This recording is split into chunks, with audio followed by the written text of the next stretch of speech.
Oh, hey guys, how's it going? Welcome back to another episode where we are recording the video. So I'm here in the office if you're watching the video. But if you're watching the video of the podcast, you can already see that's where I am. But yeah, Tricia, like you're in your office as well. But if you're hmm listening, obviously we're just trying to paint the picture a little bit more.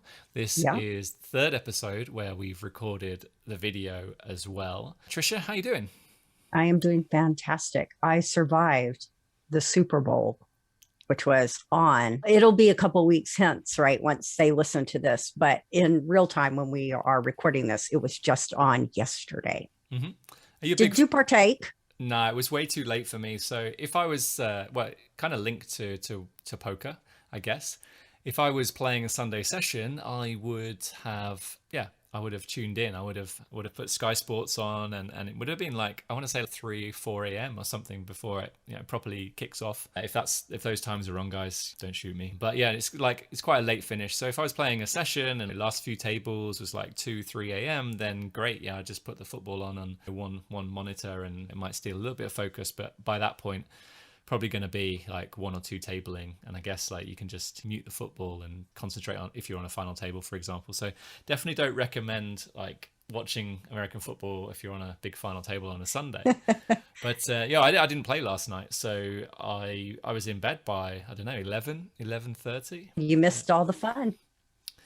Yeah, I really don't. Yeah, there's only one football for me, and that's Oh, English mm, football, where understood. yeah, you use Understood. your feet, and that's why it's called football. And there's really good to have this argument of England versus the USA and how we say things differently and all of that. So we'll try not to go into that because we've probably got some listeners from the UK who are going to side with me, and there's obviously a group of listeners from the States who are obviously just going to side with you, Trisha, and we don't want to alienate any particular group of people listening to the podcast. Yeah, we'll just end it at the fact that there's only one kind of football, and that's the one that originated in the UK. In case you missed it, Tom Brady has won another Super Bowl. Oh, he did? Oh, wow. Yep. That's just Yep. unreal. So I So, know who he is. So yeah, yeah, yeah. my limited American football knowledge is I know Okay, about Tom so Brady. there was a little bit of a divide in my house because I wanted the Kansas City Chiefs to win. And my husband was like, "Oh, I think it'd be so cool if Tom Brady won another Super Bowl." And he was with the Tampa Bay Buccaneers. And I was like, "No, he's got enough." And I really like Patrick Mahomes. Yeah. And so, right. And I was like, "Oh, this is going to be epic. It's going to be a great showdown and whatever." And then it really wasn't epic in terms of the competition. To me, I like to see the best of the best going at each other Yeah. and to have a really good competition, a close game or whatever. And then the game wasn't even close. And yeah, it was pretty disastrous for the Kansas City Chiefs. And then the weekend performed. Oh, yeah. Okay. And then this is what cracked me up a little bit. So the weekend performed. It was an amazing set. It was actually, I thought, sounded pretty good live. A lot of performers do not sound good live. And I thought he sounded, pretty good. And then when I went on the Twitterverse, OMG, all the poker players were talking about the weekend sucked and they didn't like the show at all. And what was it he was putting down and blah, blah, blah. And I was just like, let me tell you something. Guess who was up there? It was the weekend. Okay. Doug Paul, not up there. Never, not invited to the Super Bowl. I don't know. Doug Polk said something like he hated it or whatever. I don't know. I'm paraphrasing. But anyway, it was just funny. It was like poker player after poker player was like, didn't like it, didn't like it, didn't like it, sucked. Oh, I can't give that 15 minutes of my life back and whatever. I'm just like, come on. But anyway, I think that was the most controversial thing was whether or not you liked the weekend's performance. I want to actually push back on that and say I think what for me when I woke up this morning the most controversial part of the Super Bowl was the fact that there were 25,000 fans in the stadium Oh, in the that middle of is a true. pandemic. Like That is true. what on earth is going on in America? Now I know that money talks, but you don't have money to spend if you're dead. At the Like Super Bowl, I was at home alone. look, It was I'm just not me attacking and you, Frank. Trisha. I wake up to pictures of 25,000 fans in a stadium and I'm thinking, what are you doing?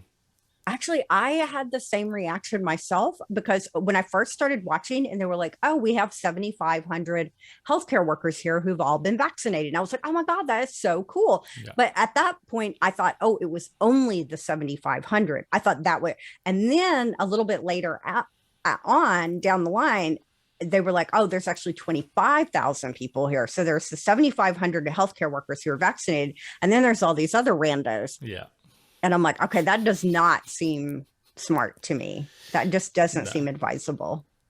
No, So that's I'm with you. And then they were saying that was the smallest crowd size we've ever had at the Super Bowl. And we had a lot of cardboard cutouts. And it's, yeah, but you still had, what is that, 18,000 people that are not vaccinated? There was one tweet that summed it up for me this morning, and it said the irony of 25,000 people in a stadium doing a minute's silence for people who died of COVID. Yeah, that's pretty tragic. Let's draw a line under the Super Bowl. It's not even real football anyway. I've got my own opinions on 25,000 fans in a stadium. Let's move on, talk poker. So yeah, tell me what's going on, Tricia, with you poker-wise.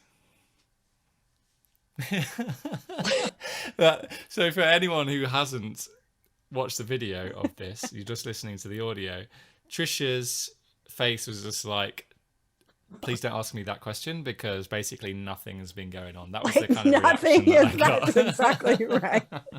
Nothing is going on. Although one of my clients that I'm working with, he is braving the friendly skies and he's flying out to play the February deep stacks at the Venetian. Yeah. Wow. Yeah.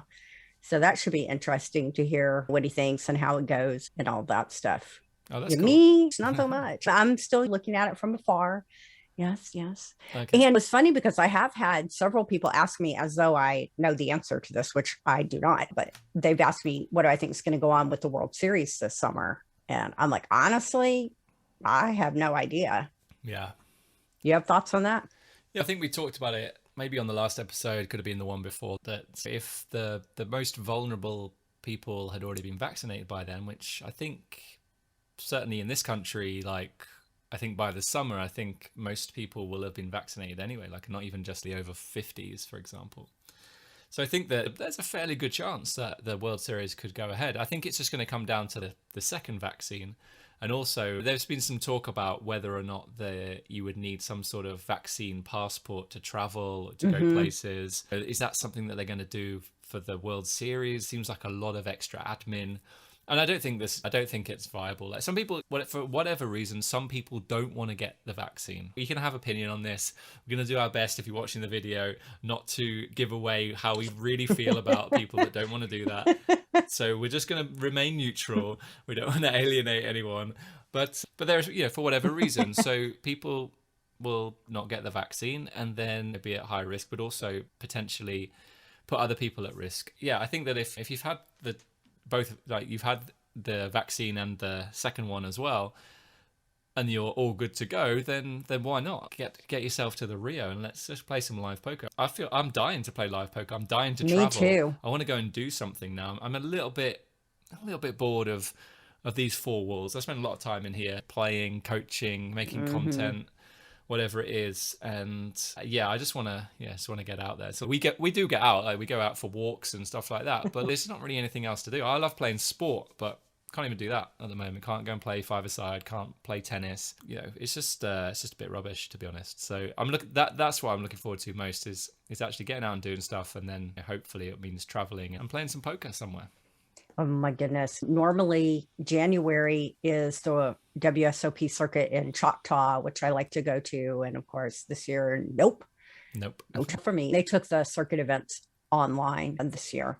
So and that Choctaw stop is a big stop too. It's thousands of people. Yeah. You know how it is. I guess you don't because you live in the UK, but it's similar there as it is to here. But here, like every month in normal times, you could go somewhere for a big festival, and some months have multiple festivals. And how I do miss the Beau Rivage. They have also previously I would go, the Beau Rivage would have a big thing in January, but then once Choctaw started, I was like, game on. Sorry, Beau Rivage, but I do enjoy that. Beau Rivage, or go to the Harrah's in New Orleans. Yeah, I know I'm speaking people's language now. We're all like, yes, let's do it. But it'll be interesting to see what happens, like you said, at the Rio. And I guess it's very dependent on how many people get vaccinated and what they decide to do. A few years ago, at the Rio, several people, I don't know if you remember this, Gazelle, but several people came down with Legionnaire's disease. Yeah. Yeah, remember that? Yeah. So you can get a dread disease at the Rio. Don't come for me, okay? I'm just reporting the facts. But without even a worldwide pandemic going on. Yeah. So yeah, you got to build up that immune system before you go. Yeah. Yeah. I don't let a little thing like Legionnaire's disease stop me, though. I was there with bells on. So obviously, I don't think that it exists yet, but a vaccine for improved mindset. So until there is a vaccine for that, have you got some wisdom to share with us today? I do. I had a question come in, which I think probably will apply to quite a few of our listeners. So, Billy, in part, I have a very stressful day job and I play poker, which can also be stressful, even though I love it. I feel like the stress from my day job bleeds into my poker time. Any advice on how to manage job stress? So, what do you think? That's a pretty common concern?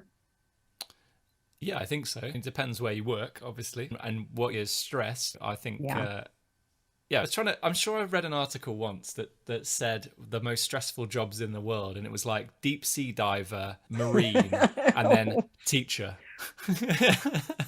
Wow. So yeah, again, I don't actually know that the marine one was definitely second, but I'm pretty sure like deep sea diver or like oil rig mender. I mean, there's probably a better word than that, but that's what we'll go with. Oil rig mender, like deep sea oil rig engineer. Like that's one of the most stressful jobs, apparently. I think the reason I wanted to answer this is because I know a lot of our listeners do have day jobs and then they play poker in their off time. So that's point one. And point two, because we are in the pandemic, I feel like there may be some added job stress because maybe people have gotten laid off, or maybe people at their workplace have gotten laid off and then they have to do the extra work for those people. Or imagine if you have certain types of sales jobs right now, maybe it's hard to sell and you're under a quota. They're like, you better sell this many widgets or else, you know what I mean? So I thought, okay, no, my first reaction was, Billy, you got to look for a new job if it's this big of a drag on you. But then of course that's not very realistic. Okay, I'll just get a new job. So I came up with, it looks like I wrote 10 tips on my notepad here that just came to me. Yeah. So the first one that I wrote down is start your day right. The first 10 minutes, take those to just plan it out and prioritize a realistic number of tasks and priorities for the day. Because I know I'm guilty of this, and maybe you are too, G, but I start the day like thinking I can do it all. And then, right, as the day goes, and you're like, oh, hell, I put 20 things on this list and I've done 3. To me, that adds to stress. So if you can take 10 minutes and maybe pick out like 3 things that are must get done, high priority, and do those, I thought that would be a good thing to do. The second tip I wrote was monitor yourself using a stress diary. And I know that sounds fancy. It doesn't have to be a diary. It could just be a piece of paper. But basically take note of when and where the stressful events occur, who you were with, how you reacted, anything that you can make note of about this, because when you have that information, then you can do something with that in terms of maybe you can identify some situations to avoid or people to avoid, because God knows a lot of times that's probably what stresses you the most. 3, you need to have no work time in your schedule. And that means there's times where no calls, no emails. My husband actually works a very stressful job. And I can tell you, he's getting phone calls and emails at midnight, 11, sometimes like 3 a.m. I'm like, what is wrong with people? Yeah. And he'll get that phone. It's almost like he can't resist it. He's just like, gotta look, right? And yeah, you got to have like where you say, oh, I think it's Cal Newport who talks about this. He's written several books, but he's at the end of the day, he like closes his computer and he says, shut down complete. And he's just, nope, he's done. And he doesn't look at the computer. Okay. So there's that one. 4th, I said, use your time off wisely to rest and recover. And that's also kind of a Cal Newport type of idea, but it's the idea that when you have time to rest and recover. You don't juice your mind up with more stressful stuff. 5, and I know this tip will go for you, Gareth, you'll like this one. Practice relaxation techniques. And that could be like exercise or yoga or meditation. And you don't do the yoga, but do you? I know you exercise and you meditate. I once went to a yoga class, and my I went with my sister. So we joined this 6-week yoga class, and in the third week, my sister rang me and said, "I can't go to the yoga class anymore because something's happened that means that I can't do yoga anymore. This particular type of yoga." And I was like, "What does that mean?" She said, "I think you know what it is, but we can't tell you for another few months." I was like, "Oh, okay, got it. Yeah, I know what you mean. I know what you're talking about." So I ended up going on my own and loved it. Honestly, it, I wish I'd continued it. I think it's something my girlfriend and I have been looking at doing something like that, like doing some sort Mhm. of online 6-week course where essentially it might just be like a Zoom call where I was going to say woman, but it wouldn't have to be. It could be a man who's doing the class, and you just follow along. You're in your living room, you've got your yoga mat, and you're there doing all sorts of poses and stretches. I think it'd be pretty fun. But no, I wouldn't say that I do it regularly. I have done it in the past and occasionally watched a YouTube video, but it's not something that I do religiously. Years ago, I took yoga class with my best man friend, and our teacher, I'm not even kidding you, was 86 years old, Oh wow. and it was a woman. And on the first class, she like took her foot and put it behind her head. And I was like, holy hell, this woman is 86 years old. And she was like, I'm a young. And she said she had her husband doing the yoga and he was like 96 years old. Wow. I'm like, oh my God. But anyway, I was not good at the yoga at that time. I just couldn't stop laughing. And well, mostly I was looking at my friend and laughing, which is not nice. But it's funny that I say that I was laughing because one of my tips, it's a little bit further on where I did say something about, yeah, my tip number 8, which is a little bit down the line. So I'll just do them out of order, was see the funny side of things because Yeah. laughing at the situation can definitely help. And yeah, seeing my friend try and put his foot behind his head, it just made me laugh. But that is not the purpose of yoga. So yeah, I would recommend it to folks. Or if you think yoga's not for me, any type of physical exercise. I know you like to do walks and getting out in nature. That's very good for Yeah. reducing stress. So try and work that in. So number 6 that I wrote on my list was don't try to control the uncontrollables. And that's what a lot of us do. And I do that sometimes myself. It's a note for myself. If it's, you have to look at it this way. There's 3 levels to this. There's things you're like, I can control this. Okay, then good. You can do it. There are certain things that are going to happen that you can influence. And so if that's the case, then exert whatever your influence is. And then the third category of things you have no control, you cannot influence them. So if you want to be your best psychologically, then you need to. So that's all I have on that. What do you think, G? I think it's really good. The few things, hopefully I didn't write them down, but I should have done. One of them was about, like, if you've got a stressful job and you like see poker as a hobby and something Mm-hmm. to de-stress, but then you get caught up in like bad beats and someone else playing hands that you think is really bad and they end up getting there and you think that's great for me in the long term, but right now I just want to have fun. Like, I've left a stressful job behind at 5 p.m. Now I just want to play some poker and I'm not enjoying this either. I think that yeah, that's got to be hard. I think you've got to work out ways to enjoy the game, look for something else enjoyable in the game. Like for me, like I always try to see what I could learn. Like sometimes I might have a Mm-hmm. really bad session and like the human emotion is, wow, that session sucked, like nothing went right. But Yeah. if I end the session and just put it down to like, well, card distribution wasn't very good, like didn't get the run outs, just didn't make any hands, didn't make any sets, completely out of whack, and I'm just blaming it on that, then I can see that that's quite stressful because you just said, stop trying to think you can control the uncontrollable. But what you can control is like what your perception of what happened. And I feel like a Mm. lot of mindset training is around your reaction to things, like how well you Yeah. react to things. If I think that like meditation is like really, really important. I definitely find it when I don't meditate, little things just stack up and then something will happen and I'll massively overreact to that one Mm-hmm. thing. But it's not that one thing that's annoyed me. It's basically like a build up of things going on. And I'm just like, yeah, that was just like the tip of the iceberg. That was the thing that or what the expression, the straw that broke the camel's back, or something Yeah. like this thing that just basically tips you over the edge. And I'm like, this wouldn't normally affect me. And if I meditate, it's almost like I can go longer with these things like stacking on top Yeah. of each other. It's very often, I think I want to say that in a relationship, in arguments, it tends to be most. I mean, yeah, I can't speak from any authority or experience. Like, I can speak from experience, but not authority on this.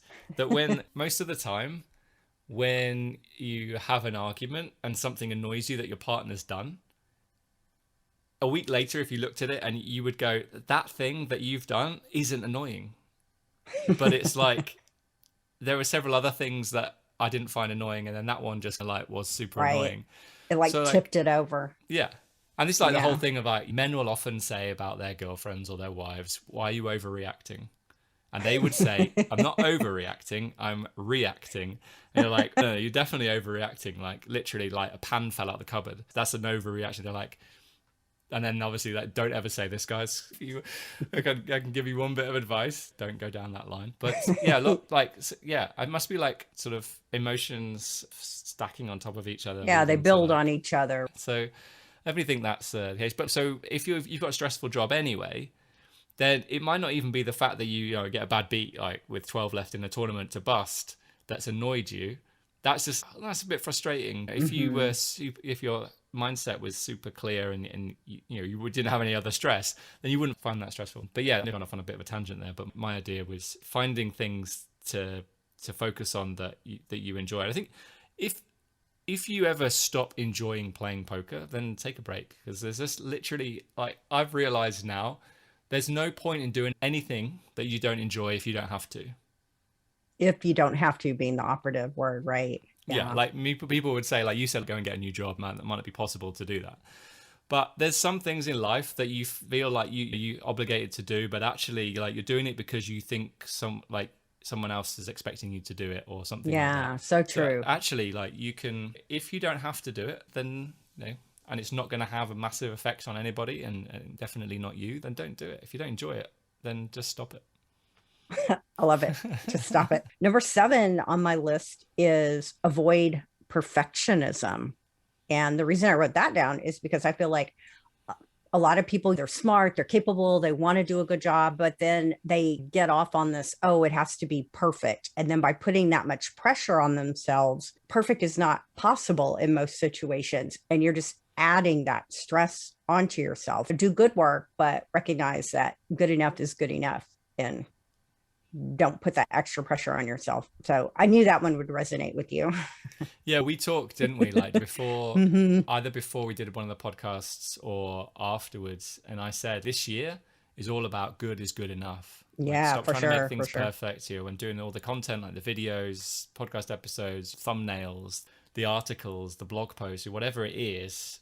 Like, you could tinker with it until, you know, the cows come home, but Right. it's not going to get that much better where you would want to be spending so much more time on it. I used to, when I was really into making music, I used to sit there and like work on a hi-hat sound for 4 hours because I heard that it wasn't right. It didn't sound right. So for 4 hours, I would fine tune it with EQ and all sorts of other things. I don't want to go too further into it in case you don't really know what I'm talking about, but the hi-hat is that sound on the drum kit. So it just wasn't, so I spent 4 hours doing it, and then at the end of the 4 hours it still doesn't sound right, but I just don't know if I can make it sound any better now. But like, literally, to anybody else listening, they wouldn't be able to tell the difference. They wouldn't know, right? They wouldn't know. They sound, yeah, it sounds like a hi-hat to me.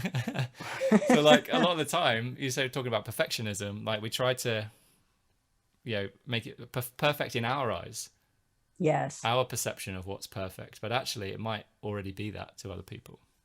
Yeah. And it probably is, to your point. Yeah. Yeah. So number 8, I already mentioned, but I'll just, in case someone's following along in order, see the funny side of things. Laughing at the situation can be healthy. I'm not saying make fun of yourself. Sometimes you do have to see the humor in things. Number 9, don't procrastinate. This actually goes along with the perfectionism one. A lot of times if we procrastinate, it's because we think something's going to be tedious and boring and not fun. And so we put it off, but then by putting it off, we increase our stress, which then it ends up being like double stressful. So if you do have a task, whether it's at work, at home, at poker, it doesn't matter. that you are putting off, just go small and break the task down into something really small. So let's say you have to write a big report at work and you're like, oh my God, I want to write this big report. It's 20 pages, blah, blah, blah. Don't put that goal. Make the goal the first sentence. And then when you write the first sentence, then the next goal will be, okay, finish, this paragraph, and just go like super small and just get started. You can also say, I'm going to write on this for 5 minutes and set the timer. And when the timer goes off, like you can take a little break and then do another 5 minutes. If I say I have to clean out my whole garage, I'm like, oh, holy hell, the whole garage. My God, that could take all day. Like I don't want to do that. But if I just say, oh, I'm going to do this one tiny shelf in the garage or a small drawer or something like that, then I'm like, that's not so bad.